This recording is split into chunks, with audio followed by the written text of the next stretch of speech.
Often information is recorded in other applications. For example, before a database is even developed, often data is captured in an Excel spreadsheet. And then there comes a point in time where people decide that it would be best if it was in Access. When we want to bring data into Access, we can copy and paste, but we can also import.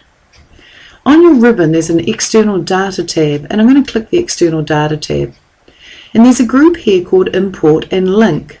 You can not only import information into Access, but you could actually link through Access to a number of other sources. Let's have a look at the Excel button. If I click the Excel button, it offers to allow me to choose a particular file I want to import. So I'm going to browse for a file that I've created, which is a countries list.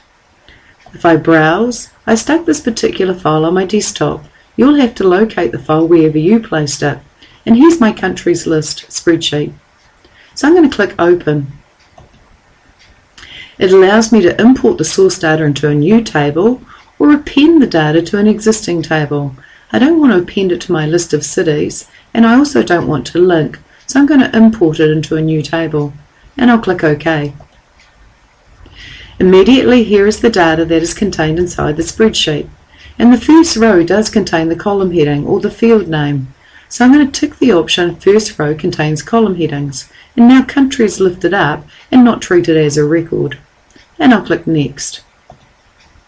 At this point here, it basically asks me, do I want to change the name of the field? Country's fine, and it's going to bring it in as short text. I would like to index it though. I'm going to change No to Yes and no duplicates, so that I get a single list of each country, and Next. Access would like to assign a primary key field called ID and just assign an automatic number to each record. I can choose to have no primary key, or I can choose to create my own, but I'm going to let Access add a primary key field, and Next. At this point I can give the table a name, so I'm just going to call it List of Countries. If I wanted to, I could also get the Table Analyzer to analyze the table before it imports it, but I'm happy that this is just a single list of countries and doesn't need to be normalized or analyzed, so I'm going to click Finish and close.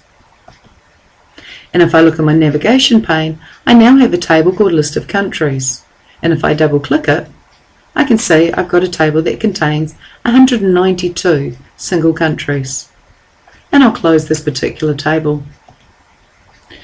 Now, if the case may be that you want to import data from Excel on a regular basis, you may want to actually save the import. What I'll do first of all is delete this table, and we'll do it again. If I right click the list of countries, I have the option to delete this table. And yes, I want to get rid of it. And let's repeat that import. So in my External Data tab, I'll click the Excel button. I'll then browse and find my spreadsheet called Country List, which I happen to put on my desktop, and here it is here. And I'll open. I want to import it into a new table, so I'll go OK. The first row does contain column headings, so I'll tick this option and go Next. I do want to keep the field name country, but I want it to be indexed with no duplicates, so I'll choose this option and Next. I'd like Access to add a primary key, so I'll simply go Next, and again I'll call it List of Countries.